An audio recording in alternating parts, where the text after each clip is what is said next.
Oke, Assalamualaikum warahmatullahi wabarakatuh. Di materi kali ini, saya akan menjelaskan dua materi terakhir dari sistem informasi manajemen. Sebenarnya di materi kali ini merupakan lanjutan atau sedikit tambahan dari materi di sistem informasi akuntansi ya. Sama judulnya, mengembangkan dan mengelola sistem informasi.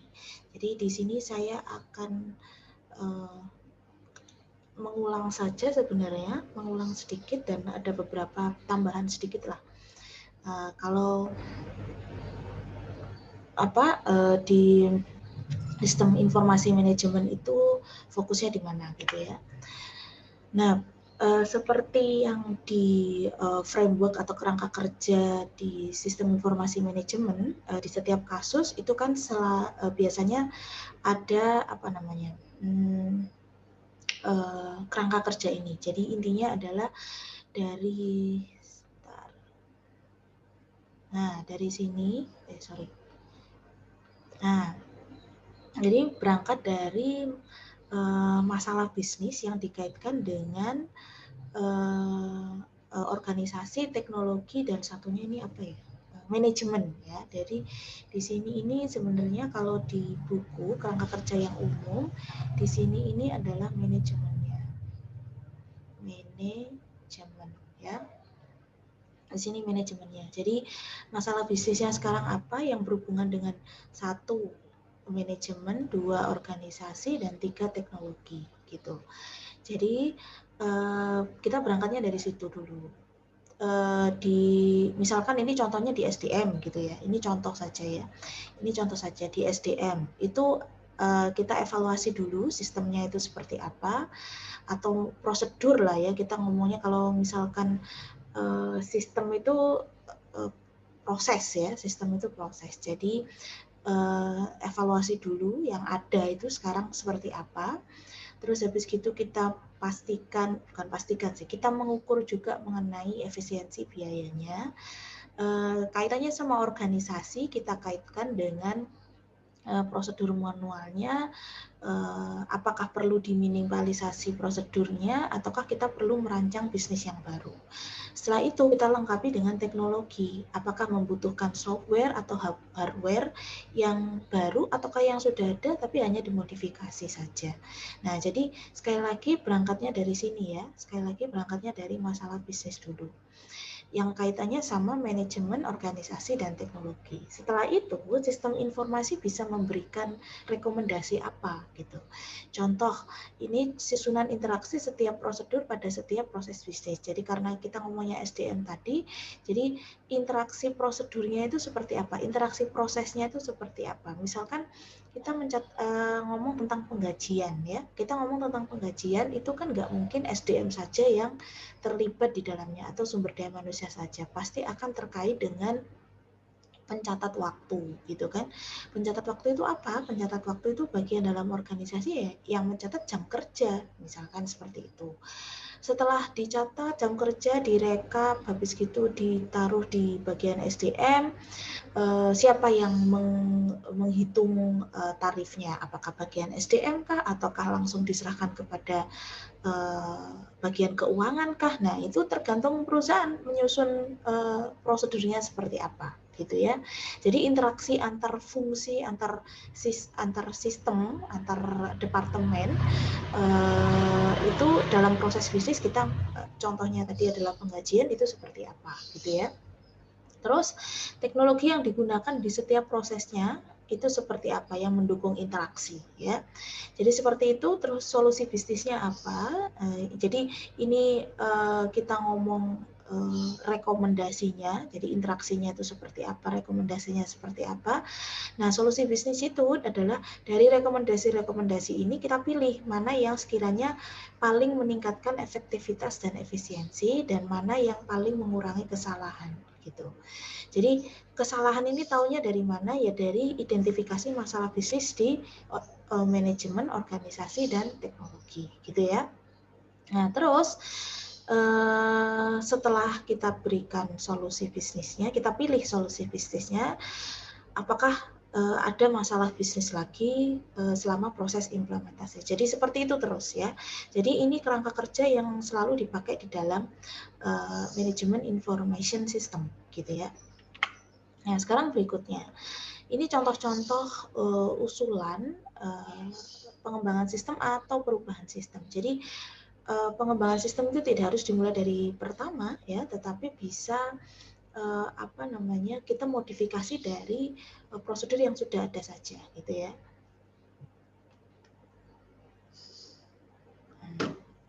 Contoh yang pertama otomatisasi. Bentar. Ini saya ganti dulu biar warnanya cantik ya. Kita ganti kuning saja. Nah, kita misalkan ngomong otomatisasi. Otomatisasi itu apa? Penerapan teknologi untuk membantu karyawan melakukan tugas ya. Jadi yang sebelumnya misalkan jadi tahapannya itu kalau perkembangan teknologi itu kan ada komputerisasi, terus menuju otomatisasi, menuju digitalisasi. Nah ini contoh perubahan yang otomatisasi. Mungkin sekarang ya kita ngomongnya sudah digitalisasi, gitu ya. Sudah nggak otomatisasi lagi. Nah, jadi digitalisasi. Apa ini penerapan teknologi informasi, teknologi dan sistem informasi untuk membantu karyawan melakukan tugas lebih efektif dan lebih efisien gitu ya. Jadi kayak misalkan membuat laporan penjualan gitu. Jadi dari transaksi misalkan jadi dari input satu saja, salah satu misalkan admin staff yang input, staff penjualan yang input sudah terotomatisasi membuat jurnal penjualan gitu misalkan. Nah, dari jurnal penjualan itu sudah langsung keluar tentang misalkan kita ngomongnya ke pajak gitu.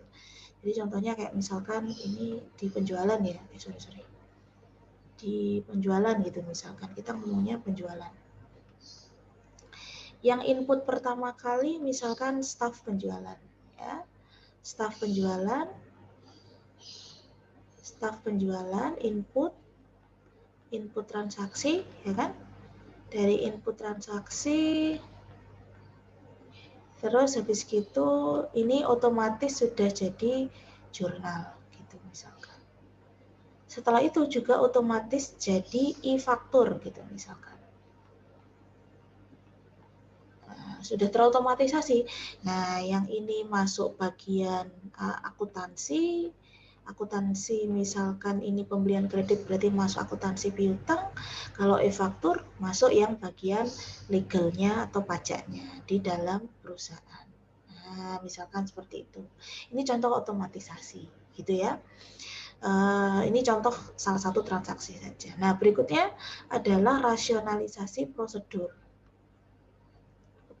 Sorry, saya hapus ya biar nggak jelek ini di layarnya. Intinya seperti itu ya. Nah, sekarang rasionalisasi prosedur itu apa? Rasionalisasi prosedur itu rasionalisasi prosedur itu adalah pemangkasan prosedur. Jadi dari yang sebelumnya ini tadi kan kita mengevaluasi prosedur-prosedurnya apa saja gitu kan ya. Apakah dari prosedur ini ada yang tidak perlu ataukah malah perlu ditambah? Nah, itu adalah salah satu bentuk rasionalisasi prosedur. Pemangkasan, nggak harus pemangkasan sih kalau menurut saya ini pemangkasan atau perubahan lah ya. Kita ngomongnya perubahan. Atau mungkin bahkan ada prosedur yang sebelumnya tidak ada tapi harus ditambahkan untuk menguatkan controlling gitu atau monitoring gitu misalkan. Itu juga bisa. Rekayasa ulang proses bisnis. Jadi proses bisnis ini dianalisis, disederhanakan dan dirancang ulang. Ini istilah saja sih sebenarnya ya. Atau pergeseran paradigma. Nah, ini yang paling prosesnya paling lama dan skopnya paling besar itu ada di pergeseran paradigma. Jadi pendefinisian model bisnis baru dan mengubah sifat perusahaan. Contohnya ini yang dulu itu adalah Blockbuster merubah menjadi digital atau Netflix, perubahan Netflix. Netflix itu awalnya kan tidak langsung jadi Netflix ya. Jadi Netflix itu awalnya adalah sewa CD, sewa DVD untuk film gitu kan. Tetapi karena pasar DVD dan film itu sudah mulai turun, jadi dia mulai mendigitalisasi dokumennya menjadi sesuatu yang bisa dinikmati tanpa harus ada produknya gitu kan. Sekarang perkembangannya sudah seperti ini gitu kan ya. Netflix itu pergeseran paradigma ya. Atau sebaliknya, kalau kalian tahu Amazon dulu itu full dari online saja, sekarang sudah berbagai macam ya gitu ya. Itu salah satu pendefinisian model bisnis baru. Jadi totally model bisnisnya itu berubah. Nggak harus online ke offline atau sebaliknya offline ke online, tetapi misalkan kayak jenis model bisnisnya yang awalnya itu misalkan sektornya makanan dan minuman, nah itu sekarang mungkin ditambah dengan chemical atau kimia gitu ya. Jadi macam-macam yang namanya model bisnis itu nggak harus offline atau online ke offline gitu, tetapi benar-benar model bisnis yang baru. Rekayasa ulang proses bisnis ini contoh-contohnya saja detailkan ya. Manajemen aliran kerja, jadi prosedurnya disederhanakan atau intinya dimodifikasi lah ya, untuk mulai aktivitas proses bisnis sampai dokumentasi. Jadi yang ngobrol dengan prosedur itu maksudnya bukan kegiatannya saja ya, tetapi kegiatan dan juga dokumentasi. Yang kita ngomong proses bisnis, kita ngomong prosedur, itu sekali lagi adalah kegiatan ya. Kegiatan ini aktivitasnya dan manusianya tentu saja, plus dokumentasinya. Ini lambang dokumen ya, pasti seperti itu. Jadi nggak mungkin hanya kegiatannya saja, pasti harus disertai dengan dokumen. Ini suatu gandengannya lah ya, intinya gitu. Nah sekarang langkah-langkahnya seperti apa? Jadi langkah-langkahnya kita pilih dua cara ini. Ini contoh yang ditawarkan dari buku Sistem Informasi Manajemen sebenarnya ya. Jadi analisa strategis, ini kok nggak ada musiknya ya, nggak enak. Tapi ya sudah lah, nggak apa-apa. Analisa strategis itu apa? Identifikasi proses bisnis yang paling penting. Misalkan, ini pilihan ya, bisa dari analisa strategis atau bisa dari analisa masalah. Kalau kita ngomong analisa strategis, itu identifikasi proses bisnis yang paling penting. Nah, ini tahunya yang paling penting dari mana? Kita belajar dari value chain. Nah, yang sebelumnya kita sudah belajar tentang value chain atau rantai nilai, nah itu salah satunya. Jadi value chain kita pilih dulu yang primary activities. Yang primary activities. Nah, dilihat lagi value chain-nya seperti apa, kita lihat dulu primary activities-nya apa. Misalkan kalau kita ngomong perusahaan perbankan gitu ya, yang umumnya di perusahaan lain itu keuangan itu aktivitas pendukung. Nah, kalau kita ngomong di perbankan, justru malah keuangan itu menjadi aktivitas utamanya gitu ya. Jadi kita lihat dulu proses bisnisnya itu kita tahunya adalah value chain-nya. Nah, value chain ini kita lihat dari mananya ya, dari jenis atau sektor perusahaannya. Jadi dilihat untuk mengidentifikasi mengenai analisa strategis atau mengidentifikasi proses bisnis yang paling penting itu dilihat dari value chain-nya. Value chain dilihat dari mana? Dari jenis perusahaannya. Jadi tidak semua perusahaan itu mempunyai value chain yang sama dan tidak semuanya mempunyai proses bisnis paling penting yang sama. Jadi kita lihat, sekali lagi kita lihat jenis perusahaannya, habis gitu kita turunkan lagi value chain-nya atau rantai nilainya, kita bagi antara kegiatan utama dengan kegiatan pendukungnya, habis gitu kita baru lihat mana sih proses bisnis yang paling penting, intinya seperti itu. Atau kita pakai cara yang kedua itu adalah identifikasi proses bisnis yang paling menghasilkan keluhan stakeholder. Nah, stakeholder itu dari mana saja?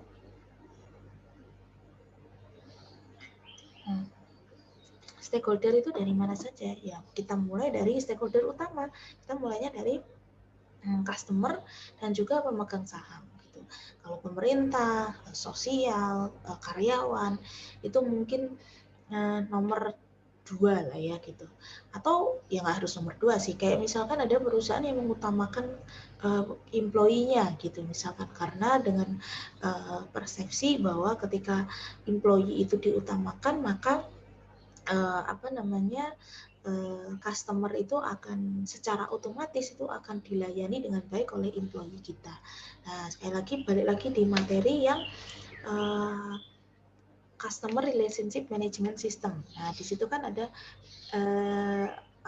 employee management system. Nah, itu salah satunya adalah untuk memuaskan tanda petik karyawan kita dulu, baru kita nanti mengutamakan employee. Nah, itu sekali lagi seperti apa? Balik lagi tahunya dari mana sih yang seperti itu? Kita kembalikan lagi ke value change-nya, ya. Kita kembalikan lagi ke value change-nya, kita kembalikan lagi ke jenis perusahaannya. Ada jenis perusahaan yang memang banyak keluhannya, meskipun misalkan distributor atau perusahaan dagang itu biasanya keluhannya banyak di pengiriman. Nah, kan gitu kan, banyak di pengiriman. Jadi kaitannya sama partner bisnis gitu, misalkan dari suppliernya atau dari agen-agennya, itu kalau kita ngomong ke distributor, ya. Jadi mana sih yang paling menghasilkan keluhan? Nah, tapi keluhan ini datanya nggak dari omongan, ya. Balik lagi kalau kita ngomong sistem, ya semuanya harus based on data gitu kan. Jadi makanya kalau di dalam sistem informasi manajemen maupun akuntansi itu sebenarnya ada yang namanya penilaian supplier dan ada penilaian customer. Kalau penilaian customer itu selain kepuasan pelanggan, kita juga harus bisa menilai customer. Intinya adalah customer itu juga harus perlu dievaluasi. Seperti misalkan ada customer tertentu, khususnya ini yang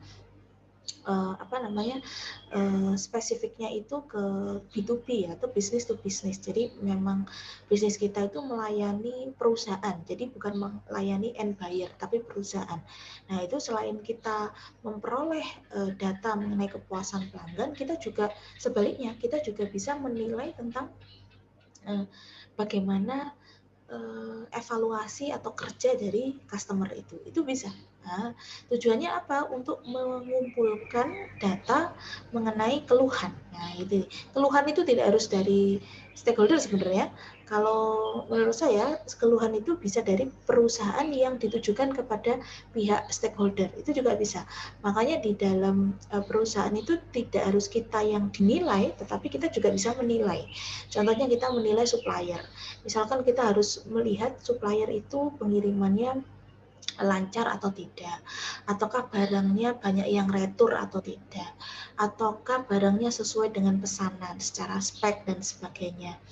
Terus apalagi, ataukah bisa memberikan diskon, ataukah bisa misalkan bisa memberikan jangka waktu pembayaran yang lebih lama daripada supplier lain. Nah, itu salah satu cara kita untuk mendapatkan data mengenai masalah, ya kan gitu. Jadi sekali lagi masalah itu asalnya tidak dari luar ke kita, tetapi juga dari kita ke luar. Jadi masalah itu dapatnya dari mana? Kita lihatnya dari evaluasi, ya. Evaluasi dari luar ke dalam. Nah, ini yang umumnya dilakukan oleh banyak perusahaan, tetapi juga dari kita keluar, ya. Jadi kalau kita ngomong stakeholder, tidak harus dari stakeholder yang memberi keluhan ke kita, tetapi kita juga harus mengevaluasi bagaimana kerja dari stakeholder itu sendiri, gitu ya. Nah, berikutnya adalah identifikasi masukan dan keluaran proses bisnis. Dari keluhan ini dan proses bisnis ini, kita lihat, kita identifikasi proses bisnisnya. Proses bisnisnya itu apa?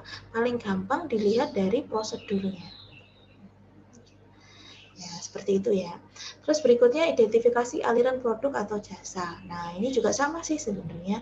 Jadi proses yang tersusun atas aliran barang dan jasa itu seperti apa?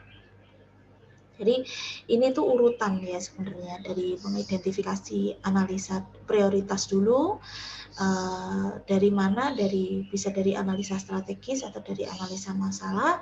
Habis gitu kita telusuri lagi prosedurnya, habis gitu kita telusuri lagi aliran produk dan jasanya seperti apa, gitu ya. Berikutnya, nah ini yang sudah mulai detail ya, identifikasi jaringan, aktivitas pendukung. Kalau misalkan memang ada proses yang melibatkan jaringan, identifikasi sumber daya ini semuanya ya, bisa dari manusia, bisa dari investmentnya dan teknologinya, itu termasuk juga. Identifikasi struktur dan aliran informasi yang tadi saya bilang, dokumennya, data, dan semuanya itu seperti apa. Intinya adalah input, proses, outputnya. Pengambilan keputusan, nah ini siapa? Ini lebih ke manusianya tadi ya, siapa yang memutuskan. Maaf ya, ini gambarnya saya kok kayak anak TK banget gini, dikasih senyum lah ya setidaknya. Identifikasinya itu seperti identifikasi pengambil keputusannya itu siapa gitu kan, dan dilaporkan kepada siapa. Kalau misalkan terjadi masalah, siapakah yang mengotorisasi itu semuanya harus diidentifikasi. Dan berikutnya adalah pelaku proses bisnis. Dalam arti ini tidak hanya dari employee ya, tetapi juga employee dan stakeholder sekali lagi ya. Nah, ini perbaikan proses. Perbaikan proses itu kaitannya sama manajemen proses bisnis ya. Intinya menciptakan perbaikan secara kontinu. Sekali lagi, dalam proses bisnis itu kalau sudah ada prosedur itu berarti sudah selesai gitu. Tidak. Prosedur itu tetap harus kita evaluasi ya, tetap harus dimonitor lah intinya, apakah memang masih berjalan efektif ataukah ditemukan kesalahan-kesalahan, nggak harus kesalahan sih, proses yang bisa disederhanakan gitu. Intinya balik lagi, tujuannya sistem informasi baik akuntansi maupun manajemen atau sistem informasi as a general concept itu adalah efektivitas dan efisiensi ya. Pemantauan dan analisa proses bisnis pada banyak bidang dalam bisnis. Ini kaitannya sama proses bisnis tadi ya. Bidang dalam bisnis itu macam-macam ya, bisa tergantung perusahaan itu dari strukturnya, dari prosesnya gitu ya. Itu balik lagi tergantung jenis perusahaannya seperti apa. Peningkatan kinerja, dampak perubahan terhadap indikator kinerja kunci. Nah, makanya di dalam sistem itu perlu yang namanya prosedur ya. Prosedur itu paling gampang ya, paling bisa untuk dilihat lah intinya. Prosedur itu lebih kecil, di dalamnya ada instruksi kerja. Di dalam prosedur itu intinya biasanya ada proses alurnya, aktivitasnya itu apa saja. Baik lagi kalau kita ngomong proses itu ada kegiatan, ada manusianya, dan ada dokumennya. Nah, di dalam prosedur itu ada IK. IK itu kalau misalkan di instruksi kerja itu kalau misalkan melibatkan suatu teknologi, apakah itu mesin, ataukah itu komputer, ataukah itu misalkan cloud gitu misalkan. Nah, intinya adalah detail manual instruksi kerja itu detailnya. Jadi bentuknya instruksi kerja itu detail banget. Contohnya adalah kayak misalkan input barang gitu, misalkan input barang di bagian gudang menggunakan misalkan Oracle gitu, misalkan Oracle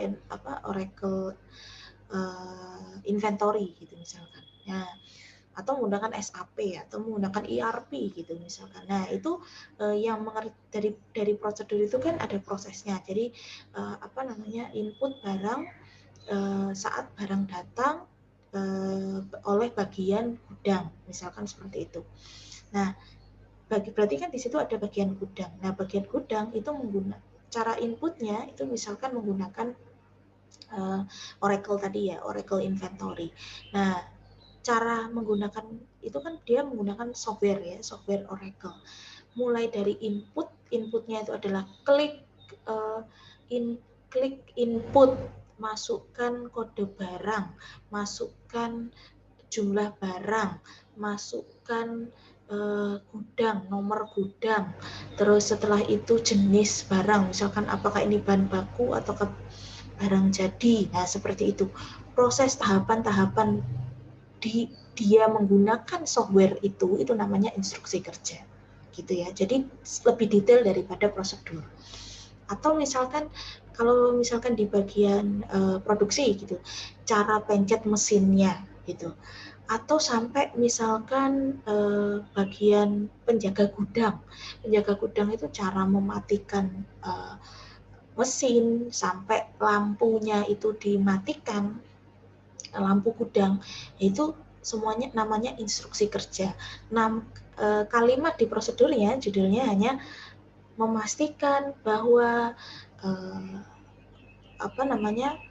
pabrik dalam keadaan off gitu, misalkan saat mesin sudah tidak mulai bekerja, saat mesin berhenti bekerja, misalkan seperti itu. Nah, tapi kan itu masih umum ya. Jadi detailnya itu seperti apa? Detailnya adalah bagian penjaga gudang melihat mesinnya itu seperti apa, ngecek on off-nya kah, mencabut kabelnya kah. Nah, itu sudah detail di instruksi kerja. Nah, itu seperti itu ya. Nah, di dalamnya prosedur itu juga ada KPI, Key Performance Indicator ya. Nah, Key Performance Indicator. Key Performance Indicator itu apa? Indikator kinerja dari orang yang terlibat di dalam prosedur ini. Jadi balik lagi, prosedur ini kan intinya ada 3 ya, yang tadi saya bilang, kegiatannya, orangnya, ya kan, dan dokumennya. Nah, orangnya ini itu harus ada KPI-nya. Jadi kayak misalkan kita ngomong si bagian gudang, di saat barang datang, gudang itu harus input barang, kan gitu kan. Nah, KPI-nya apa? Ukuran kinerjanya si bagian gudang itu apa? Adalah memastikan bahwa jumlah barang yang datang itu sesuai dengan jumlah persediaan, misalkan gitu. Atau misalkan gini, input barang datang di gudang harus dicatat maksimal 1 kali 24 jam saat barang datang, misalkan seperti itu. Barang datang itu bisa dari pembelian, bisa dari produksi selesai terus masuk jadi barang jadi. Nah, itu salah satu contoh kalimat di KPI bagian gudang.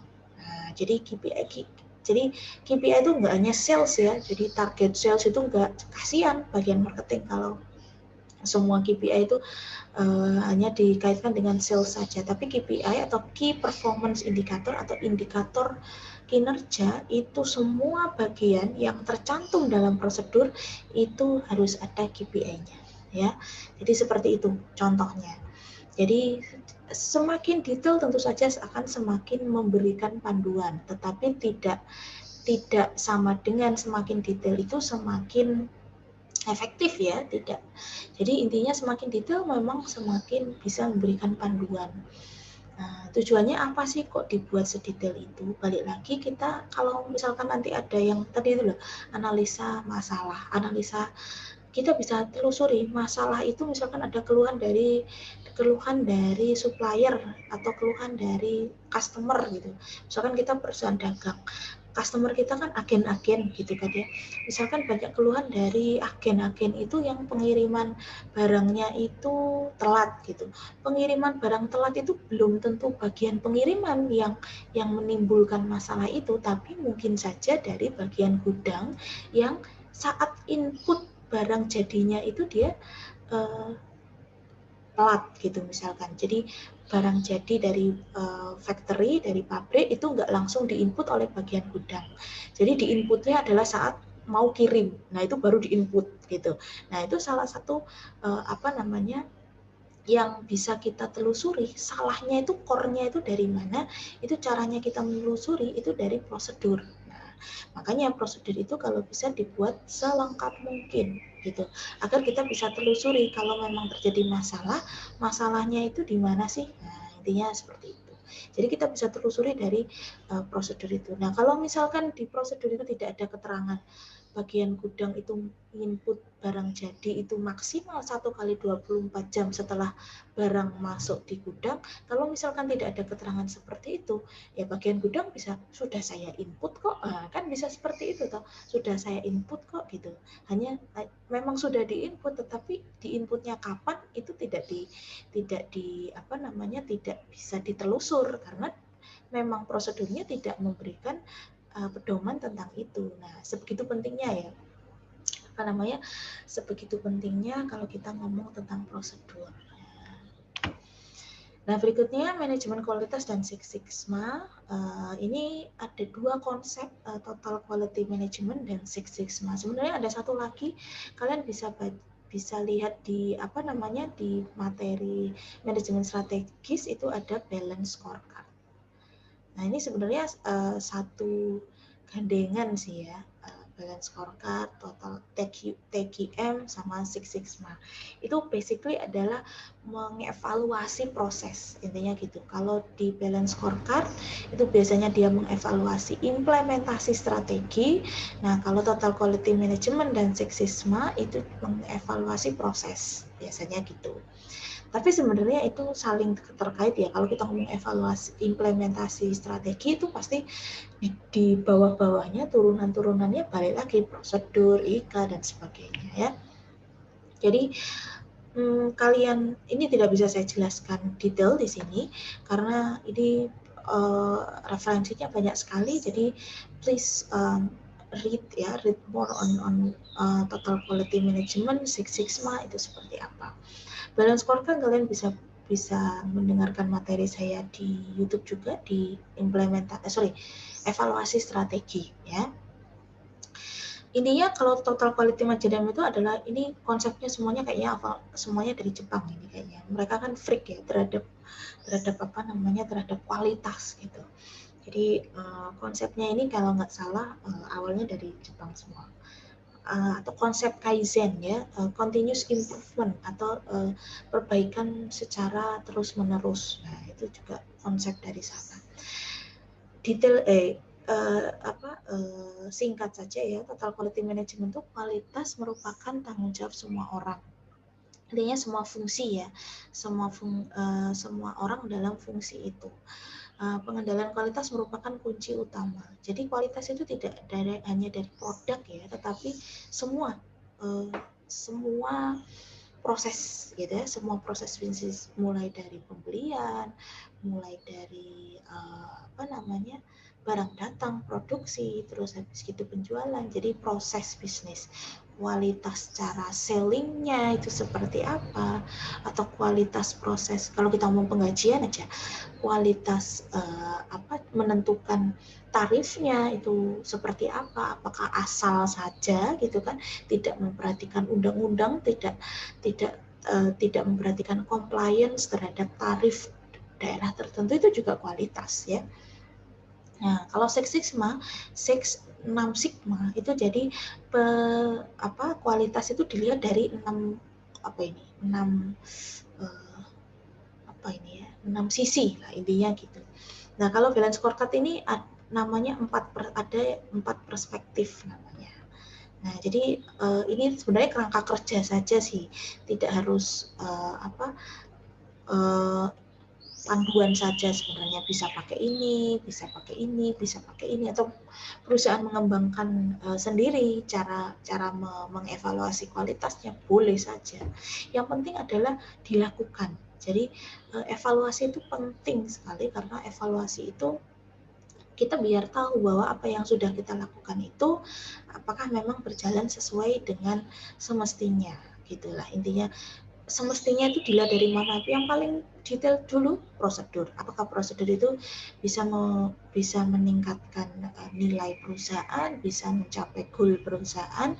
Kalau yang paling atas kita ngomongnya adalah visi dan misi perusahaan, gitu ya.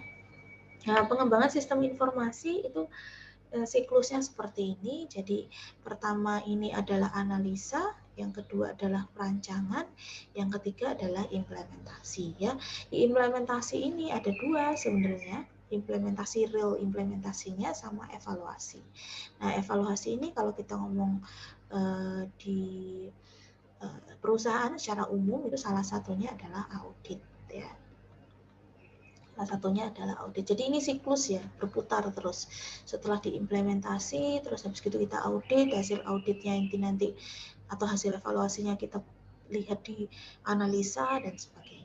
Gitu terus. Jadi analisa sistem, perancangan sistem, pemrograman, diuji. Nah, ini 3 ini sorry. Ya, 2 ini itu di sini. Produksi dan pemeliharaan itu di implementasi. Nah, begitu seterusnya. Makanya pemeliharaan ini salah satu poin-poin yang dilihat di audit juga ya. Nah, pengembangan sistem ini singkat saja ya, ada analisa sistem, mengidentifikasi masalah. Nah, tadi yang analisa strategis dan analisa masalah itu di tahapan analisa sistem. Mengidentifikasi masalah, menentukan kebutuhan informasi, dan mendefinisikan solusi. Jadi kalau di kerangka kerja, analisa sistem itu ada di sini. Di mana tadi ya, yang di awal itu kita ngomongnya di kerangka kerja. Nah, ada di sini. Nah, di sini masalah bisnis, bla bla bla. Ini itu analisa semuanya. Itu masih analisa ya. Terus habis itu, oke. Nah, perancangan sistem membuat spesifikasi rancangan. Ini apakah anak ekonomi bisa apa enggak ya yang seperti ini? Sangat bisa, malah justru sebenarnya anak bisnis itu yang tahu betul sebenarnya sense of business-nya itu lebih kuat daripada yang merancang. Yang merancang anak ilmu komputer, terus sistem informatika, itu mereka sebenarnya hanya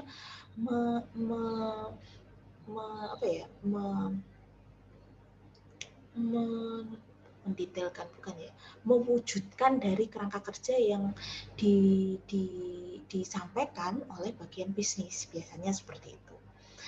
Ini juga pemrograman kita nggak bisa ya serahkan itu kepada yang ahlinya. Makanya sekarang kan banyak sekali sekolah-sekolah coding gitu kan, sekolah coding, sekolah intinya coding lah ya, intinya coding. Karena tapi ya nggak usah sekolah lah ya, sekarang anak SMP, anak SMA aja sudah bisa coding ya. Nah, itu sebenarnya salah satu proses yang nanti untuk mewujudkan bukan mewujudkan, tapi apa ya, yang bisa menjadi bagian dari perusahaan itu memang harus lengkap ya, tidak hanya yang bisa sense bisnisnya itu jalan aja, tapi juga harus bisa coding dan sebagainya. Sekarang ini nih yang banyak digagas itu karena Indonesia butuh banyak orang yang bisa coding. Kenapa? Karena jadi tidak hanya sense of business-nya saja, tetapi codingnya itu harus bisa juga gitu. Intinya seperti itu. Nah, nanti kita lihatlah cita-citanya Bapak kita, cita-citanya Nadiem Makarim, apakah bisa berjalan dengan enggak. Jadi menciptakan 10 juta orang yang bisa coding di Indonesia, intinya gitu. We'll see. Nah, implementasi pengujian unit, pengujian sistem, uji penerimaan, itu apakah memang uji penerimaan ini tidak hanya dari secara softwarenya ya, tetapi dari manusianya, apakah prosesnya manusianya itu siap, itu secara perilaku, secara kognitifnya itu apakah memang awareness-nya itu ada setelah awareness habis gitu efeknya ke perilaku dan sebagainya. Konversi ini misalkan dari yang dokumen hard copy menjadi soft copy. Nah, ini prosesnya seperti apa? Kalau misalkan memang inputnya sekarang harus secara soft copy gitu misalkan, nah itu siapa yang bagian input, terus habis gitu dia sudah memiliki kapabilitas untuk itu enggak, sudah memiliki kompetensi untuk itu enggak. Kalau memang pun sudah memiliki kompetensi tentang itu, apakah dia sudah melaksanakan itu dengan baik? Nah, intinya seperti itu. Makanya ada uji kompetensi. Nah, intinya gitu, mengoperasikan sistem, mengevaluasi sistem, modifikasi sistem itu di uji. Nah, sekarang metodologi pemodelan dan perancangan sistem. Ada metodologi terstruktur digunakan untuk mendokumentasi, menganalisa, merancang sistem. Ini berorientasi proses ya, berorientasi proses. Jadi tindakan mengambil, menyimpan, memanipulasi, dan mendistribusikan data. Ini semuanya bisa dilihat di prosedur sih ya. Bisa pakai apa? Diagram data, flowchart. Nah, yang flowchart itu salah satu bentuk prosedur sebenarnya, dan diagram struktur atau flowchartnya ya. Ini contohnya diagram, ini contohnya mahasiswa ya. Mahasiswa masuk, habis itu memilih mata kuliah yang diinginkan, mata kuliah yang tersedia seperti apa, terus habis gitu pilihannya ditolak atau diterima. Biasanya ditolak diterima itu kategorinya apa, misalkan IPK-nya misalkan di bawah 3 gitu. Misalkan kalau di bawah 3 itu tidak boleh mengambil lebih dari 21 SKS gitu misalkan. Jadi antara 18 sampai 21. Atau misalkan kelas yang dipilih itu full gitu misalkan. Nah, itu salah satu indikator apakah pilihan oleh mahasiswa itu diterima atau ditolak. Habis itu file master mahasiswa, setelah itu konfirmasi pendaftaran, habis itu surat konfirmasi bentuknya KRS dan sebagainya. Nah, ini salah satu contoh alur ya, contoh alur di universitas. Ini diagram struktur, jadi berdasarkan strukturnya, ini sebenarnya perlu juga, dulu menurut saya ini nggak perlu ya, ternyata saya pikir-pikir setelah terlibat di beberapa jenis perusahaan itu kayaknya memang penting juga, toh cuman gini aja ya. Tujuannya apa sih? Tujuannya adalah untuk kita bisa lihat alur otorisasi, jadi siapa yang melaporkan ke siapa dan siapa yang harus approval